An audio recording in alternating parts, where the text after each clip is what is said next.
Bienvenue à tous dans La Reprise, l'émission qui décortique l'actu de Noblard. Pour ce 12e épisode, nous avons un programme très chargé. Ce samedi, Canelo Alvarez et Caleb Plant se rencontraient à Las Vegas pour unifier les titres WBA, WBC, WBO et IBF des super moyens. On vous raconte ce combat et la suite des événements dans cette reprise. Passons ensuite directement à un instant cocorico aussi grand que la longe de Klitschko. Maïva Amadouche combattait elle aussi samedi pour l'unification des titres IBF et WBO des poids superplumes contre l'américaine Mikaela Mayer. Alors, la française est-elle parvenue à ses fins ? Réponse dans cette vidéo. Nous allons également vous donner les résultats des Français au championnat du monde amateur à Belgrade. Enfin, Tony Yoka annonce la date de son prochain combat.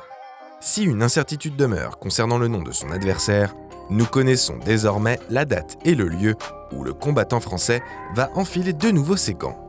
Allez, vous êtes prêts ? On souffle un bon coup avant que la cloche ne retentisse et on se plonge dans ce 12e épisode de La Reprise. Let's go !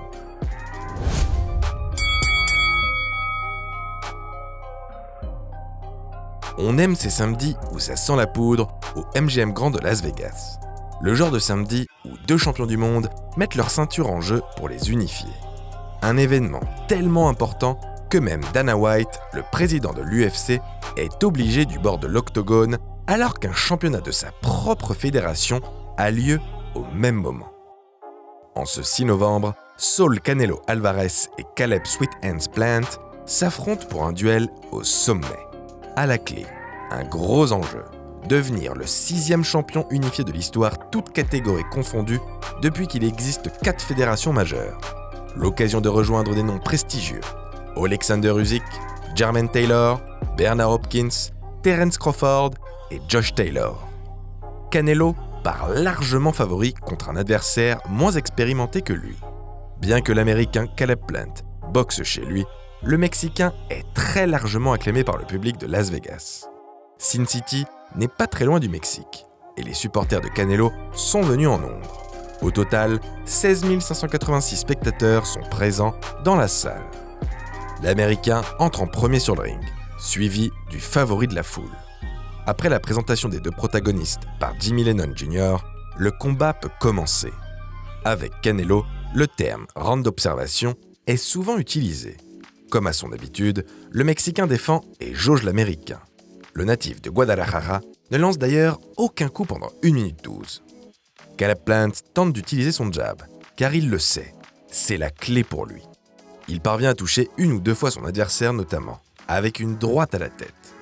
Canelo lui répond par un coup au corps. La deuxième reprise confirme la tendance.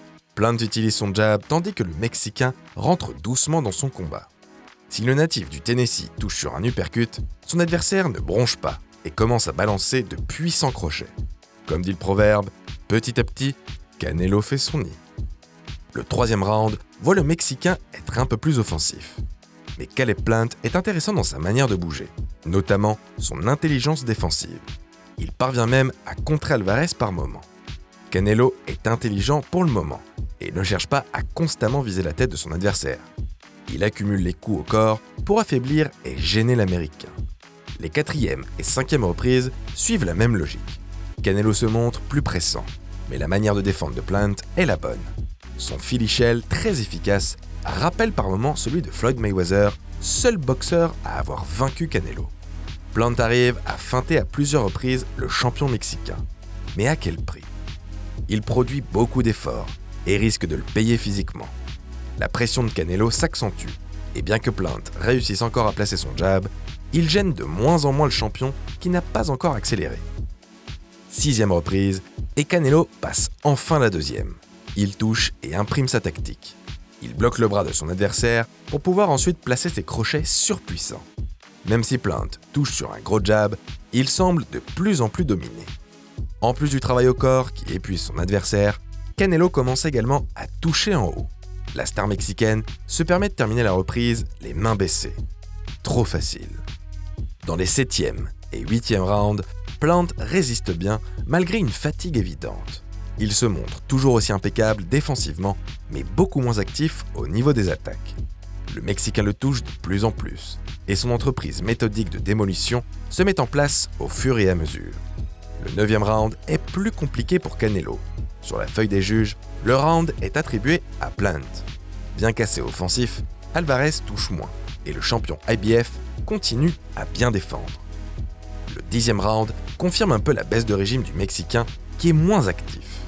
Il tente de pousser son adversaire à la faute, mais Plant en profite pour récupérer quelque peu et parvient même à contrer quelques fois avec son jab. La 11e reprise est la dernière de ce combat. Alvarez repart au charbon et met tout ce qu'il a dans ses coups. Malgré une bonne défense pendant les 10 premières reprises, Plant est submergé par la puissance de son adversaire. Sur les talons, il subit et tombe une première fois sur un gros uppercut du droit. Admirable de résilience, l'Américain parvient à se relever, mais il ne semble plus avoir toutes ses capacités. Canelo, tel un prédateur fondant sur une proie blessée, se rue pour l'achever. C'est chose faite sur un enchaînement gauche-droite-gauche dévastateur. Caleb Plant est KO alors qu'il reste 1 minute 05 dans le 11e round.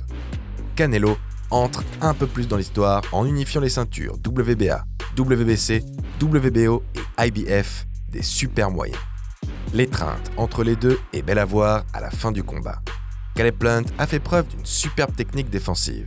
Il était venu pour gagner au point. Anecdote amusante. L'Américain s'était entraîné au gymnase des Mayweather en début de carrière, ce qui explique peut-être cette impression de déjà-vu. La stratégie était la bonne, mais ce Canelo-là était juste trop fort. Le Mexicain exerce un travail de sape impitoyable, et sa puissance finit par faire tomber son adversaire.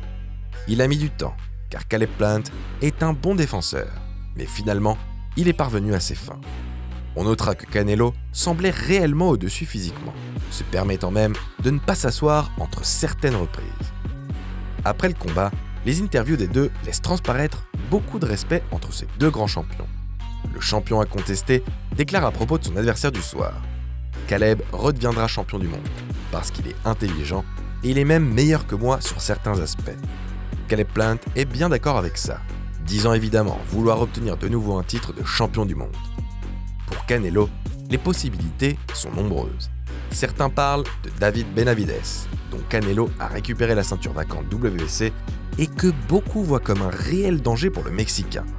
L'Américain retrouve d'ailleurs le ring ce week-end contre Kieron Davis.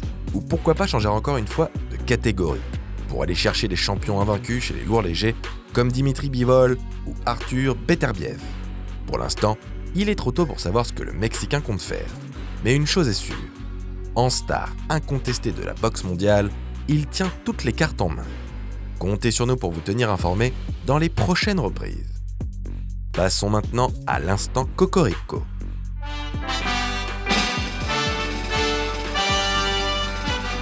Un instant qui va durer un bon moment au vu des nombreuses actualités du noblard français. Maïva Amadouche combattait dans la nuit de vendredi à samedi contre l'américaine Mikaela Mayer pour unifier les ceintures des super plumes. Sur le ring du Virgin Hotels de Las Vegas, la Française cherche directement le chaos en attaquant le combat tambour battant. Maïva est survoltée et touche beaucoup en début de combat. On se dit alors que l'exploit est possible. L'américaine se contente de contrer la Française au corps. Le combat s'équilibre au fur et à mesure des reprises, et Mikaela Mayer fait forte impression dans la 8e. Sur les 2 derniers rounds, elle est en contrôle. On pense alors qu'elle va gagner, mais avec la plus petite des marges. Étonnamment, les cartes des juges sont très déséquilibrées en faveur de l'américaine. 190, 98, 92 et 99, 91. Une décision unanime et pour le moins surprenante. Maïva s'est bien battue et mérite certainement mieux au vu du combat. C'est seulement sa 2e défaite en 24 confrontations. On lui souhaite une revanche contre Mikaela Mayer et de retrouver ses titres dans le futur. Les championnats du monde de boxe amateur se sont achevés ce 6 novembre à Belgrade. Le bilan est plutôt bon pour le contingent français. 3 médailles sur 6 athlètes engagés.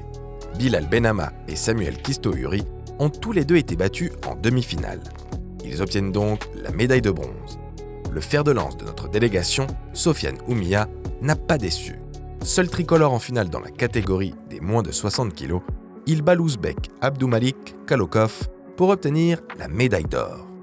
Félicitations à nos Bleus De quoi espérer de grandes choses aux Jeux Olympiques de Paris 2024. On vous parlait la semaine dernière du prochain combat de Tony Yoka. Eh bien, nous avons plus de précisions. Si l'identité de son adversaire n'est pas encore confirmée, une date et un lieu sont donnés. Ainsi, le Français, toujours invaincu, devrait combattre le 15 janvier à l'Accor Hotel Arena de Paris.